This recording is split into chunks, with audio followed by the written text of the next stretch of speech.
Hello everyone. This is the second lecture in the budget series. My name is Kamish Vansoria and I welcome you again in the journey of UPSC Civil Services examination. So let's start the budget then. Before moving ahead, this was the question which was asked on Telegram, on our Telegram handle. This question was asked on our Telegram handle और हमारा जो Telegram handle है which is UAIAS Namha, right? So you can go and attempt these questions there. In this question, what we are asking is we are asking about Pradhan Mantri Mudra Yojana. Four statements are given. Number one is it was launched on 8th of August 2015 and it provides collateral free loan of up to rupees 10 lakh. The catch is here, the date is right. So those who think the date given in the question is generally wrong, it is not always. So do not go for tricks. Clear your concepts and attempt the question. In this question, 8th August 2015, this is right, but the limit of 10 lakh has been increased to 20 lakh in the recent budget, right? The limit of 10 lakh has been increased to 20 lakh in the recent budget. और ये हम लोगों ने अपने last lecture में discuss भी किया था कि जो तरुण कैटेगरी है प्रधानमंत्री मुद्रा योजना के अंदर, उसमें लिमिट को 10 लाख से 20 लाख कर दिया गया and therefore this statement is wrong. Second is it provides credit to non-corporate and non-farm small and micro entrepreneurs. This is right. Listen, non-corporate आप अगर चाहें आपने अगर नहीं पढ़ा तो आप थोड़ा सा दिमाग लगाएंगे आप भी क्वेश्चन कर सकते थे कि हाँ नॉन कॉर्पोरेट सेक्टर को के लिए ये योजना नहीं होगी and therefore this is true and non-farm and small micro entrepreneurs. It is also true. Rate of interest on loan is decided by RBI. This is not true because here the rate of interest is decided by the lending partners. And by lending partners, I mean banks and NBFCs also. Banks and NBFCs also. But they decide the rate based upon the guidelines by the RBI. Second, last statement is loans are provided only for income generating activities in manufacturing, service and allied agricultural activities. So आप सोच सकते हैं कि नहीं अगर non farm produce के लिए credit दिया जा रहा है तो एग्रीकल्चरल एक्टिविटीज जो allied agriculture activities poultry such as poultry such as animal husbandry इनके लिए शायद लोन नहीं दिया जाएगा बट ऐसा नहीं है यहाँ पर अलाइड एग्रीकल्चर एक्टिविटीज के लिए लोन दिया जाता है okay then this the answer is option B and C hence only two statements are correct ठीक है अगला क्वेश्चन देखते हैं ये क्वेश्चन भी मैंने टेलीग्राम ग्रुप पर डाला था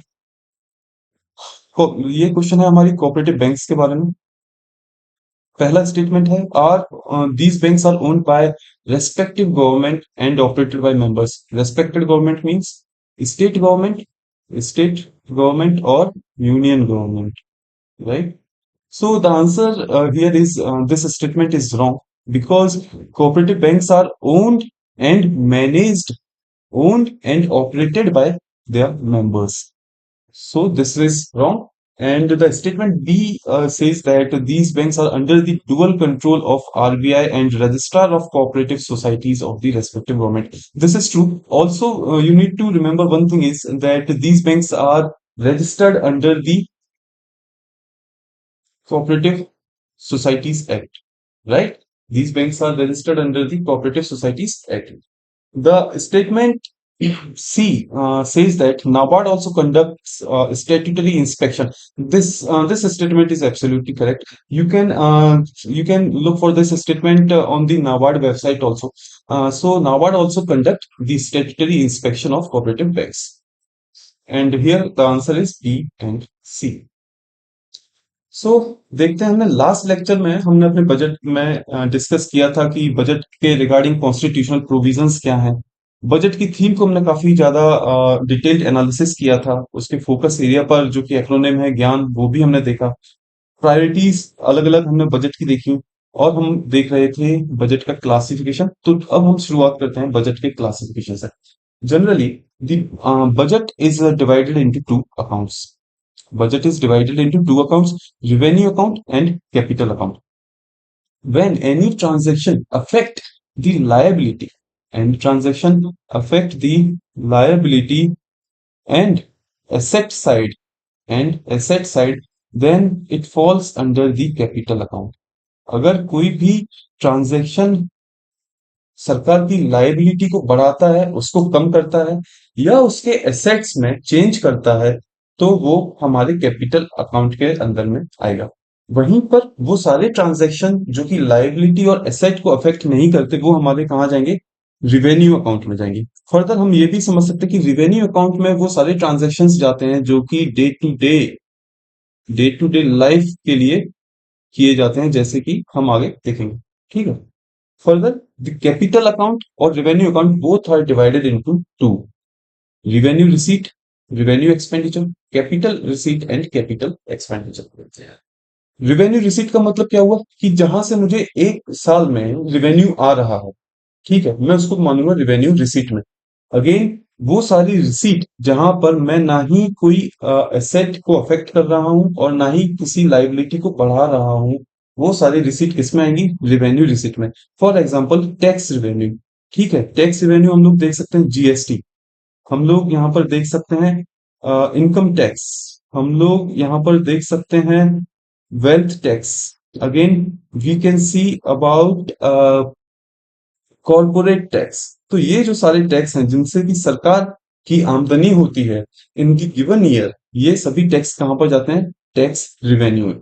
फिर बात आती है सर नॉन टैक्स रिवेन्यू क्या हुआ? नॉन टैक्स रिवेन्यू जैसे कि फीस फीस जो गवर्नमेंट लेती है, स्टाम्प ड्यूटी जो गवर्नमेंट लेती है, इस टाइप की जो रिसीट है वो कहां पर हमारे आती है? रिवेन्यू रिसीट में, नॉन टैक्स के अंदर। ठीक।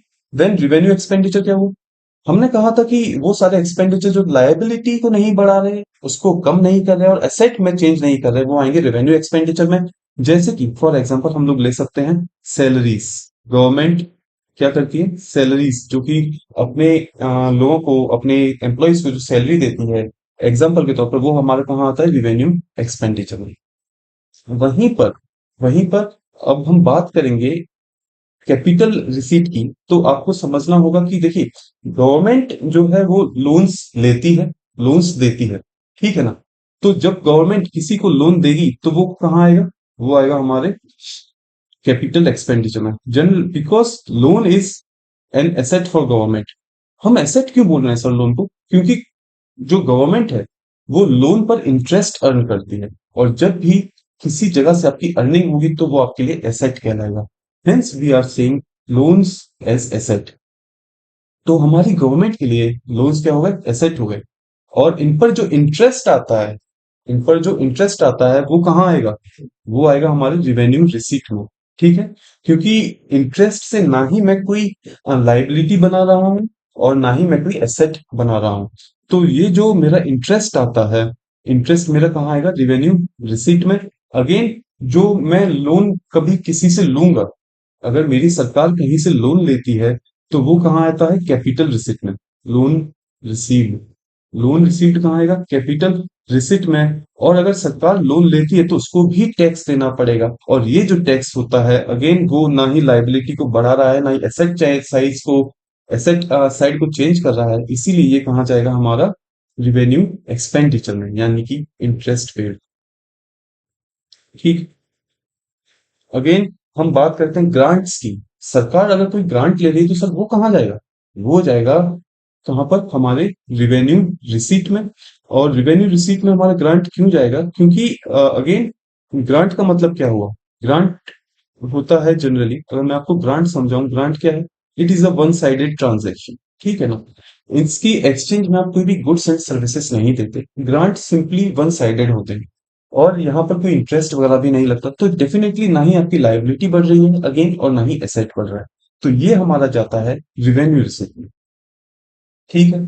फिर जब गवर्नमेंट किसी को हम बात करते हैं कैपिटल एक्सपेंडिचर में, और क्या आ सकता है सर? कैपिटल एक्सपेंडिचर में आ सकता है एसेट बिल्डिंग। एसेट बिल्डिंग के लिए जो भी मैं एक्सपेंडिचर करता हूँ वो कहाँ जाते हैं? हमारे कैपिटल एक्सपेंडिचर में। एसेट क्या हो सकते हैं सर? एसेट इंफ्रास्ट्रक्चर से रिलेटेड भी हो सकते हैं, ठीक है ना? एसेट इन जनरल जो है वो हमारे इंफ्रास्ट्रक्चर से रिलेटेड होते हैं। या फिर हम जो पीएसयूज हैं वो भी क्या है हमारे लिए? एसेट है, ठीक है ना? और जब इन्हीं पीएसयूज को मैं डिसइन्वेस्ट करता हूं तो वहां से जो अर्निंग आएगी वो कहाँ आएगी? अगर मैं किसी पीएसयू को डिसइन्वेस्ट कर रहा हूं तो यहां से जो अर्निंग आएगी वो मेरी कैपिटल रिसिट में आती है, राइट? ये मेरी कहाँ आएगी? कैपिटल रिसिट में। क्यों? क्योंकि अगर मेरे पास एन नंबर ऑफ पीएसयूज थे तो जब मैं उनको डिसइन्वेस्ट करूंगा या डाइवेस्ट करूंगा तो वहां से मेरे पास कितने पीएसयूज हो जाएंगे? मेरे कुछ पीएसयूज कम होंगे, है ना? या हो सकता है गवर्नमेंट की शेयर होल्डिंग उस पर्टिकुलर पीएसयू में कम हो जाए। तो यहाँ पर मेरे एसेट में चेंज देखने को मिल रहा है, इसीलिए इससे जो अर्निंग होगी वो मेरी कहाँ आएगी? कैपिटल रिसीट में। फर्दर हमने कहा था लोन्स कहाँ आते हैं? कैपिटल अकाउंट में आते हैं, और रिकवरी ऑफ लोन भी कहाँ आएंगे? हमारे कैपिटल अकाउंट में आएंगे, ठीक है? तो ये हम लोगों ने देख लिया बजट का क्लासिफिकेशन। अब हम देखते हैं कुछ इंपॉर्टेंट टर्म्स जैसे fiscal deficit. Fiscal deficit in general is total expenditure. Fiscal deficit is total expenditure and it is the difference between the total expenditure and the revenue receipt. यहाँ पर हम देखते हैं कि जो टोटल एक्सपेंडिचर है, जैसे कि कैपिटल अकाउंट में प्लस रिवेन्यू अकाउंट में, यहां से जो टोटल एक्सपेंडिचर है minus minus revenue receipt minus revenue receipt, then it is known as fiscal deficit. इसको और अच्छे से समझता हूँ। यहाँ पर हमने रिवेन्यू रिसीट में किसको नहीं लिया? हमने नहीं लिया non debt creating capital receipt, ठीक है? मतलब सॉरी, हम इसमें किसको इंक्लूड कर रहे हैं रेवेन्यू रिसीट में? Non debt creating capital receipt, यानी कि the earning made from this investment is included in it, okay? तो जब मैं फिस्कल डेफिसिट अपना निकालता हूं तो मुझे इससे ये पता चलता है कि सरकार को एक साल में खर्चा करने के लिए कितने रुपए की कमी पड़ रही है, ठीक है? फिस्कल डेफिसिट मुझे क्या बताता है? मुझे ये बताता है फिस्कल डेफिसिट की सरकार को रोजमर्रा के कामों में यानी कि अपने एक साल के खर्च में कितने रुपए की कमी पड़ रही है, और जो कमी पड़ती है उसको सरकार कहां से पूरा करती है? बोरोइंग्स के थ्रू। सरकार कहां से पूरा करती है? बोरोइंग्स के थ्रू। देन बोरोइंग्स सरकार कहां से करेगी? सरकार बोरोइंग्स कर सकती है अपनी गवर्नमेंट सिक्योरिटीज के थ्रू, और अगर स्मॉल टर्म बोरोइंग्स हुई तो डेफिनेटली ट्रेजरी बिल्स के थ्रू भी सरकार बोरोइंग्स कर सकती है। Again the excessive fiscal deficit is not desired, because if fiscal deficit is very high then the borrowings would also be very high, and in that case we can see the crowding out effect. Crowding out effect क्या होता है sir? Crowding out effect in simple is, जब भी सरकार market से ज्यादा पैसा बोरो कर लेती है तो जो प्राइवेट सेक्टर है उसके लिए पैसा नहीं बचता, और उस सिनेरियो में जो सिचुएशन होती है उसको हम क्राउडिंग आउट इफेक्ट बोलते हैं, ठीक है सर? देन हमने देख लिया फिस्कल डेफिसिट क्या होता है, और फिस्कल डेफिसिट से हमको क्या पता चलता है। तो क्या सर फिस्कल डेफिसिट डिसाइड करने के लिए कुछ टारगेट भी रखे गए हैं? बिल्कुल। इसके लिए एक एफआरबीएम एक्ट है, एफआरबीएम एक्ट आया था, fiscal responsibility and budget management act, ठीक है? और इस एक्ट में टारगेट रखा गया था कि इस गवर्नमेंट जो है वो अपना 3% 3.0% तक अपना फिस्कल डेफिसिट लेकर के आए। और इसी को लेकर के बाद में एक कमेटी बनाई गई जिसका नाम था NK Singh committee. NK Singh committee का भी मानना था कि हाँ गवर्नमेंट अपने फिस्कल डेफिसिट को कम कर सकती है, और उन्होंने सजेस्ट किया था 2.5% ऑफ जीडीपी। बट कुछ कंडीशंस की कुछ सिचुएशंस की वजह से एक क्लॉज लाया गया जिसको कि बोलते हैं एस्केप क्लॉज, और उसमें ये बताया गया था कि नहीं, अगर अनएक्सपेक्टेड कंडीशंस आ जाती हैं तो गवर्नमेंट जो है वो अपने टारगेट से थोड़ा बहुत मैनेज कर सकती है, ठीक है ना? थोड़ा बहुत आगे पीछे जा सकती है। Then next is revenue deficit. देखिए डेफिसिट का मतलब सिंपल है, कमी। आपने जब ज्यादा खर्चा कर दिया है और उसके एवज में आपकी जो रिसिट है वो कम है, तो यहाँ पर जो भी एक गैप देखने को मिलेगा आपकी अर्निंग में और आपके एक्सपेंडिचर में, उसको हम डेफिसिट बोलते हैं। तो revenue deficit in simple terms is revenue expenditure minus revenue receipt. Next is effective revenue deficit. ये जो कॉन्सेप्ट था ये प्रणब मुखर्जी के द्वारा लाया गया था। ये जो कॉन्सेप्ट था ये प्रणब मुखर्जी के द्वारा लाया गया था, और उन्होंने इफेक्टिव रेवेन्यू डेफिसिट इसीलिए कहा क्योंकि रेवेन्यू के बारे में हमने बात तो कर ली कि हाँ ये डे टू डे एक्सपेंडिचर के लिए होता है सर। जो मेरी डे टू डे एक्सपेंडिचर के मैं खर्चा कर रहा हूँ उस अकाउंट उससे मेरा रेवेन्यू डेफिसिट आता है। बट बात ये थी कि रेवेन्यू अकाउंट में कहीं ना कहीं वो पैसा भी है, वो ग्रांट भी है जो कि यूनियन गवर्नमेंट स्टेट्स को देती है for the creation of capital asset. और जब यहाँ पर इस पैसे से कैपिटल एसेट का क्रिएशन हो रहा है तो डेफिनेटली वो कहीं ना कहीं काउंट करना चाहिए, क्योंकि उससे मेरा कैपिटल एसेट बना रही है स्टेट्स। और इसी के लिए एक टर्म आता है जिसका नाम दिया गया effective revenue deficit, which is the difference between the revenue deficit and the granting aid for the creation of capital asset. ठीक है। Then what is primary deficit sir? Primary deficit in simple is physical deficit minus interest payment. देखिए अगर बहुत ज्यादा physical deficit जब बढ़ जाता है तो आपको समझना चाहिए कि कहीं ना कहीं इंटरेस्ट पेमेंट भी बहुत ज्यादा हो रहा है। होता यह है कि जब फिजिकल डेफिसिट बढ़ेगा तो सरकार की बोरोइंग्स बढ़ेंगी, और वो जब बोरोइंग्स बढ़ेंगी तो सरकार का इंटरेस्ट पेमेंट भी बढ़ेगा। अब नेक्स्ट ईयर भी जब सरकार जाएगी, नेक्स्ट ईयर भी जब गवर्नमेंट अपना एक्सपेंडिचर करेगी तो उसमें वो इंटरेस्ट भी आएगा जो उसको लोन पर देना है। इसीलिए इसीलिए प्राइमरी डेफिसिट बोलता है कि नहीं, हमारा जो टोटल डेफिसिट है वो एक्चुअल में कितना है अगर हम इंटरेस्ट को हटा दें। ठीक है ना? और इस पर्टिकुलर टर्म्स, हमारा जो ये पर्टिकुलर टर्म है वो क्या करता है, इन सारी चीजों से डील करता है। Then effective capital expenditure, it is nothing but capital expenditure, total capital expenditure plus grant in aid for capital creation. और ये ग्रांट हम कहां पर है? ये ग्रांट हम कहां पर देख रहे हैं? रिवेन्यू अकाउंट पर। ठीक है ना? ये ग्रांट हम कहां पर देख रहे हैं?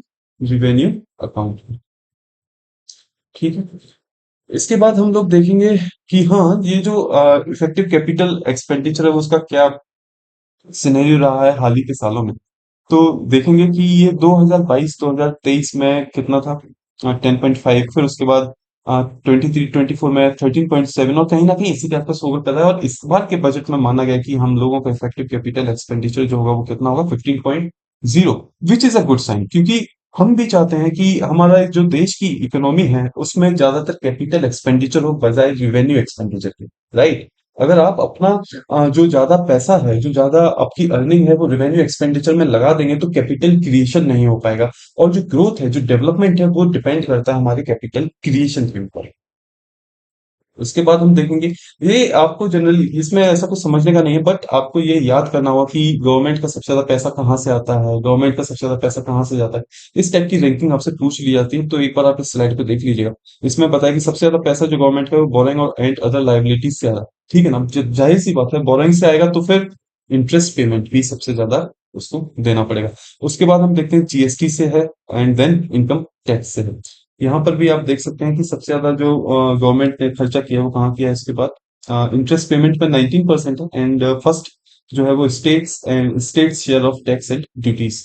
ठीक। Now we will continue theme wise और प्रायोरिटी वाइज। अब हम इस बजट को थीम और प्रायोरिटी वाइज देखेंगे। इसकी टोटल 9 थीम्स हैं, या कह सकते हैं 9 प्रायोरिटीज हैं, जो कि हम कोशिश करेंगे आने वाले 2 या 3 लेक्चर में कंप्लीट करा दें। सबसे पहले productivity and resilience in agriculture. बात आती है कि गवर्नमेंट प्रोडक्टिविटी और रेजिलियंस की तरफ इतना फोकस्ड क्यों है, तो उसके पीछे की वजह होगी। और इसके लिए गवर्नमेंट ने कहा है कि ट्रांसफॉर्मिंग एग्रीकल्चरल रिसर्च, हम जो एग्रीकल्चरल रिसर्च है उसको ट्रांसफॉर्म कर देंगे, और कोशिश करेंगे कि through agricultural research we can focus on productivity and climate resilient crops. देखिए आपको समझना होगा कि जो एग्रीकल्चर का रिलेवेंस क्या है। एग्रीकल्चर एग्रीकल्चर जो है वो लगभग लगभग 18.2% 18.2% के आसपास मेरी जीडीपी में कंट्रीब्यूट करता है। अगेन अगर मैं बात करूं प्रोडक्टिविटी की, या उससे पहले मैं बात करूं कि मेरे इंडिया में नेट सोन एरिया कितना है, then it is nearly about 50% of total area, which is रफली around 145 lakh hectare. 145 lakh hectare. ये जो मेरा एरिया है वो मेरा क्या है, नेट सोन एरिया है। ठीक है। अगेन देन मेरी प्रोडक्टिविटी क्या है सर? सबसे पहले हम देखते हैं कि प्रोडक्टिविटी को डिफाइन कैसे करते हैं sir. In simple, productivity is nothing but, it is nothing but the output, the ratio of output per unit per hectare, मैं एक हेक्टेयर से कितना आउटपुट ले रहा हूं in terms of KG quintal, ये सारे के सारे मेरे क्या डिफाइन करते हैं, प्रोडक्टिविटी को डिफाइन करते हैं। बात आती है जब प्रोडक्टिविटी की, तो हम लोग को देखने को मिलता है कि इंडियन एग्रीकल्चर की जो प्रोडक्टिविटी है वो रेस्ट ऑफ द वर्ल्ड के 1/2 1/2 टू 1/3 है।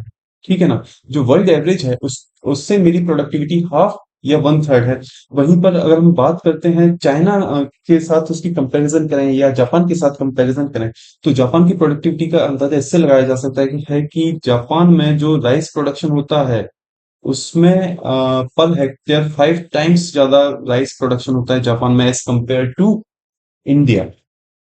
ठीक है, तो ये सब हमने देख लिया एक रफ आइडिया प्रोडक्टिविटी को लेकर के। Again this again in the financial year 23, जो टोटल हमारा ग्रेन प्रोडक्शन था वो था 329.7 million turns.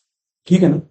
329.7 million tons, and still we are striving to increase our productivity for a reason, because हमारे पास जो लैंड है, जो हमारे पास नेट सोन लैंड है, वो है 145 million hectare, 145 lakh hectare. And out of this land 60% is rainfed, 60% is rainfed. मतलब क्या है सर रेनफेड का? मतलब यह है कि टोटल जो मेरी एग्रीकल्चरल नेट सोन लैंड है उसमें से 60% लैंड जो है वो मॉनसून डिपेंडेंट है, मॉनसून डिपेंडेंट है।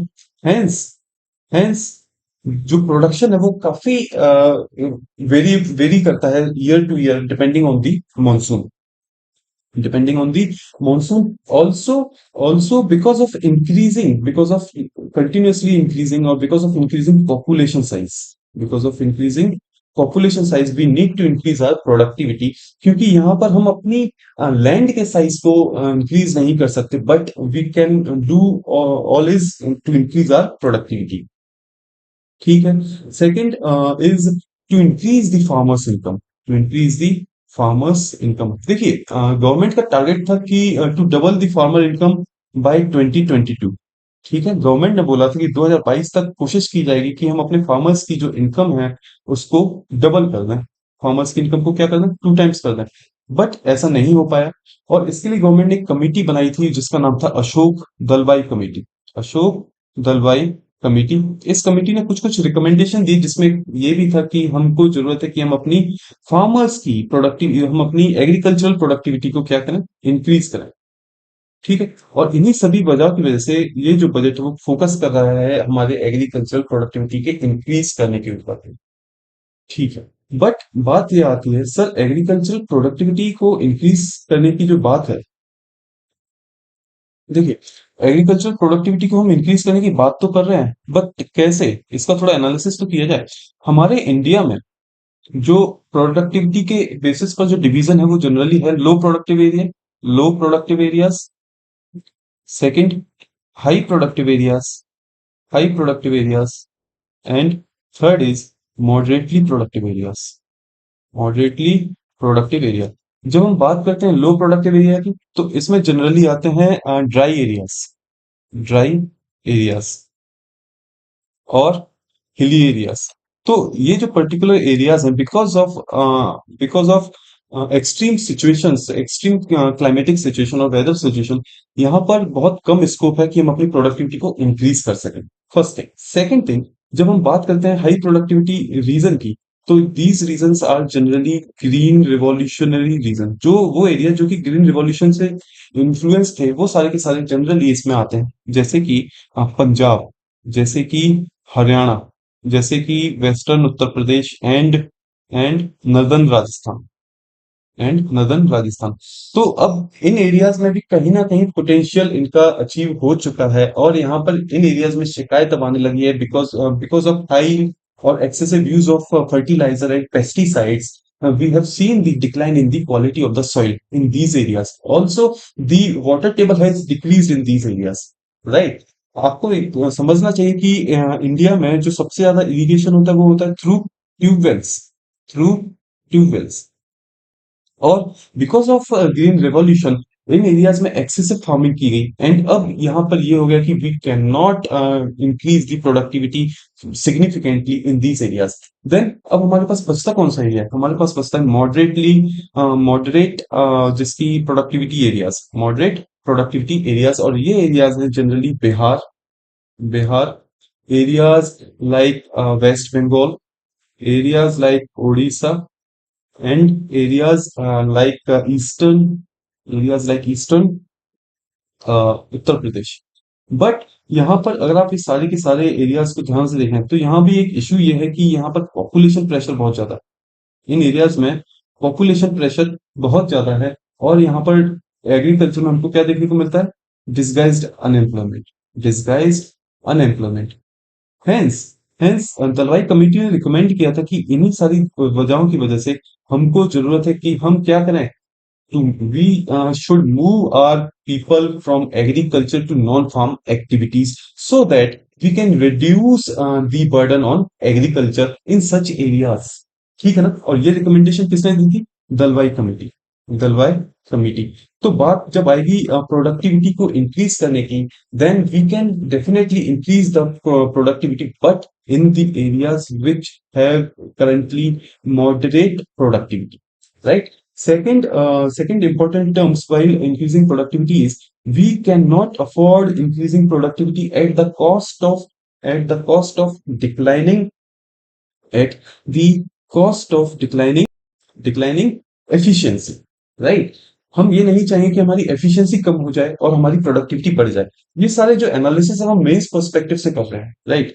तो जब बात आती है एफिशिएंसी की, बात आती है एफिशिएंसी, देन एफिशिएंसी क्या है? Efficiency is denoted by eta, and it is nothing but output, the ratio of output of input। ये है हमारा इनपुट। हम नहीं चाहेंगे कि हमारी जो एफिशिएंसी है वो क्या हो जाए, कम हो जाए, ठीक है ना? क्योंकि अगर एफिशिएंसी कम होगी इसका मतलब इनपुट क्या कर गया, इनपुट इनपुट बढ़ गया। और जब इनपुट बढ़ेगा तो वहां पर हम लोगों को क्या देखने को मिल सकता है? वहां पर हम लोग को देखने को मिल सकता है decline in farmers income, decline in farmers income. ठीक, तो यही सारी वजह है कि प्रोडक्टिविटी को ध्यान में रखते हुए ही आगे ले जाया जा सकता है। इन सारे फैक्टर्स को हम लोग ध्यान में रखते हुए प्रोडक्टिविटी को इंक्रीज कर सकते हैं। फर्दर गवर्नमेंट का मानना है कि हम क्या करेंगे, न्यू वेराइटीज लेकर के आएंगे, क्लाइमेट रेजिलिएंट वेराइटीज होंगी है, जिससे कि हम लोग क्या कर सकते हैं, प्रोडक्टिविटी को बढ़ा सकते हैं, और जो रेजिलियंस है वो भी समय के साथ बढ़ा सकते हैं। क्योंकि हम बात करें कि जो ड्राउट एरियाज हैं, जो areas generally affected by drought है, वहां पर हम लोग को क्रॉप फेलियर देखने को मिलता है, राइट? वहां पर क्रॉप फेलियर देखने को मिलता है, और जब भी क्रॉप फेलियर होगा तो उससे क्या होगा, loss, loss in terms of income, loss in terms of human labour, human labour, human labour, and loss in terms of production, loss in terms of production. And for that we are now focusing on climate resilient varieties। Next is natural farming. Government ने इस budget में natural farming के बारे में भी बात की है। नेचुरल फार्मिंग को कई बुक्स में जीरो बेस्ड नेचुरल फार्मिंग भी कहा जाता है, zero based natural farming, ZBNF। इसमें है क्या, सबसे पहले आपको समझ आओ नेचुरल फार्मिंग क्या है। इन नेचुरल फार्मिंग में हम लोग किसी भी तरह के आर्टिफिशियल फर्टिलाइजर का यूज नहीं करते, राइट? आर्टिफिशियल फर्टिलाइजर का हम लोग क्या नहीं करते, यूज नहीं करते, या पेस्टिसाइड का भी हम लोग क्या नहीं करते, यूज नहीं करते। देन सर, तो नेचुरल फार्मिंग और ऑर्गेनिक फार्मिंग सेम ही है क्या? जी नहीं, दोनों में अंतर है। सबसे पहले जब हम बात करते हैं नेचुरल फार्मिंग की या ऑर्गेनिक फार्मिंग की, तो ऑर्गेनिक फार्म, नेचुरल फार्मिंग में आप वही फर्टिलाइजर या पेस्टिसाइड का यूज करोगे जो कि आपके फार्म से अवेलेबल है, राइट? आप कोशिश ये होती है नेचुरल फार्मिंग में कि हम लोग अपने इनपुट्स के जो कॉस्ट है उसको डिक्रीज करें, राइट? जब इनपुट का कॉस्ट डिक्रीज होगा तो जो एफिशिएंसी का जो फॉर्मूला था हमारा, हाँ, eta is equals to output upon input, जब इनपुट का कॉस्ट डिक्रीज होगा तो डेफिनेटली यहां से एफिशिएंसी बढ़ेगी।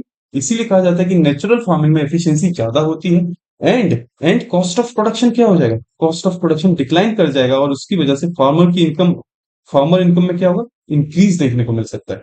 तो ये था नेचुरल फार्मिंग। नेचुरल फार्मिंग में अगेन हम लोग मार्केट से कोई भी पेस्टिसाइड फर्टिलाइजर को बाय करके यूज नहीं करते, बट ऑर्गेनिक फार्मिंग में हम लोग क्या है, केमिकल जो इनपुट है उनको अवॉइड करते हैं, केमिकल इनपुट्स का यूज नहीं करते, बट मार्केट से फर्टिलाइजर और जो ऑर्गेनिक फर्टिलाइजर है, ऑर्गेनिक पेस्टिसाइड है, इनका हम यूज कर सकते हैं, राइट। बट दोनों में सिमिलरिटी क्या है कि ये दोनों ही प्रोडक्ट जो हैं वो हाई प्राइस पर सेल किए जाते हैं, जिससे कि फार्मर एक अच्छा अमाउंट फेच कर सकते हैं। ठीक है। तो हमने ये देख लिया कि गवर्नमेंट का कहना है कि अगले 2 साल में 1 करोड़ के आसपास फार्मर्स को वो क्या करेगी, नेचुरल फार्मिंग में लेकर के आएगी। वहीं पर उनको सर्टिफिकेशन एंड ब्रांडिंग दी जाएगी। सर्टिफिकेशन एंड ब्रांडिंग हमने लास्ट लेक्चर में भी देखा था, ये गवर्नमेंट का फोकस है, जिससे कि वो अपना क्या कर सके, एक्सपोर्ट्स को इंक्रीज कर सके। इसके बाद mission for pulses and oil seeds, आपको समझना होगा। 1 minute, let me clean this slide. Okay, then mission for pulses and oil seeds. तो हम बात करें कि गवर्नमेंट हमारी ऑयल सीड्स और मिशन के जो पल्सेस है उस पर क्यों फोकस्ड है। सबसे पहली बात आपको ये जानना चाहिए कि हमारे इंडिया का जो रैंक है इन पल्सेस प्रोडक्शन में, वो कितना है, फर्स्ट है। We are on first.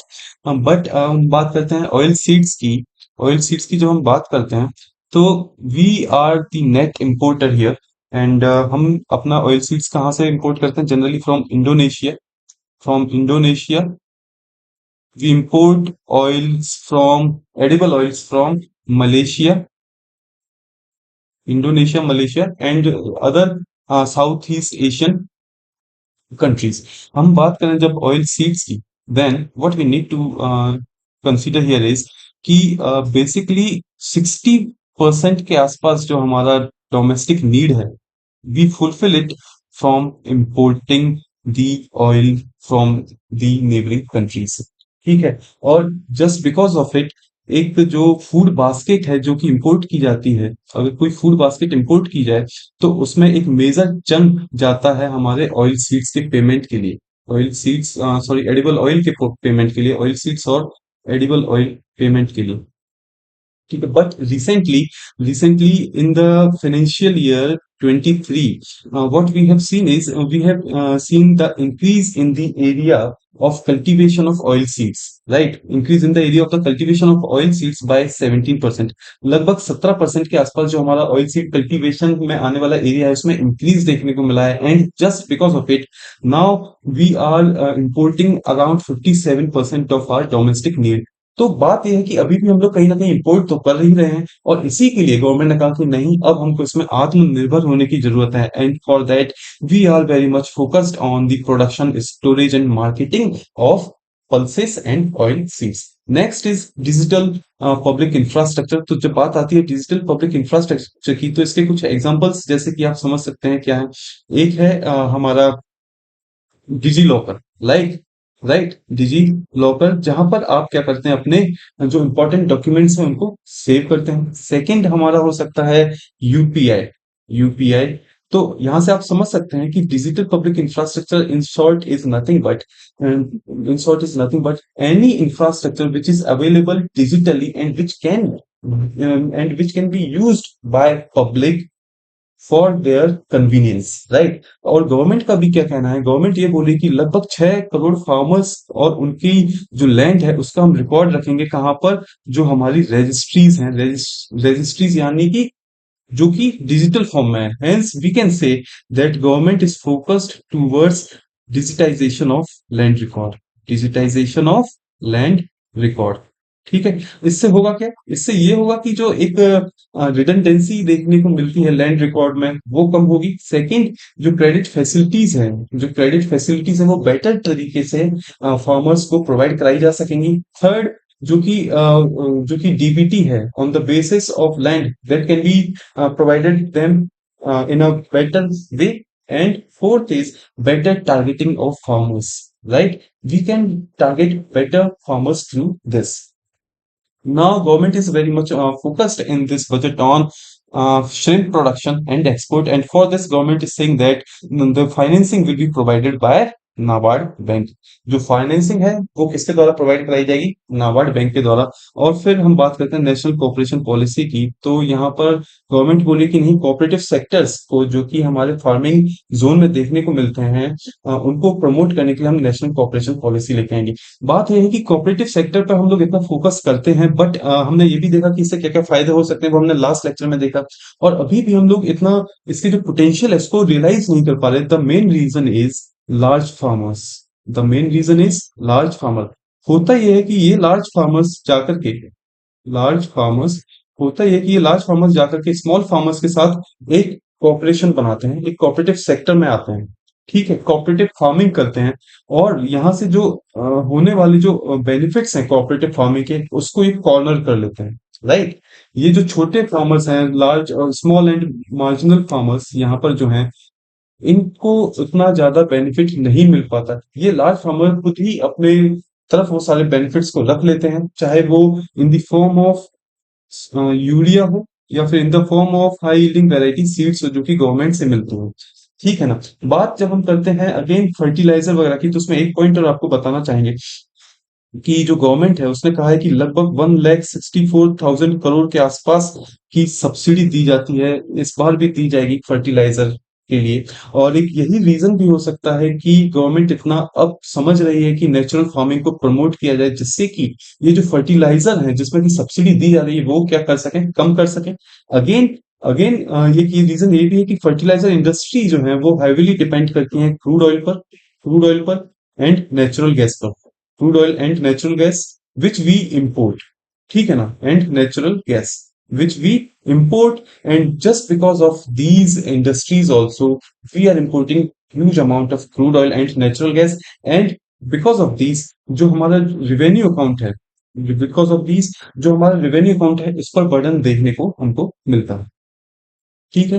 तो आज के लेक्चर में बस इतना ही। अगले लेक्चर में फिर मिलेंगे एक अगली थीम के साथ, अगली प्रायोरिटी के साथ। जब तक के लिए अगर आपको कोई भी डाउट है तो आप इस पर्टिकुलर आईडी पर, इकोनॉमी से रिलेटेड अगर आपको कोई डाउट है तो आप इस पर्टिकुलर आईडी पर कांटेक्ट कर सकते हैं। ये मेरा नीचे टेलीग्राम हैंडल है, फिर वहीं पर ये हमारे चैनल का टेलीग्राम हैंडल है, यहाँ पर आप जाएं, ज्वाइन करें, और आपको एमसीक्यूज प्रोवाइड कराए जा रहे हैं, उनको आप अटेम्प्ट करें, ठीक है। Thank you, take care.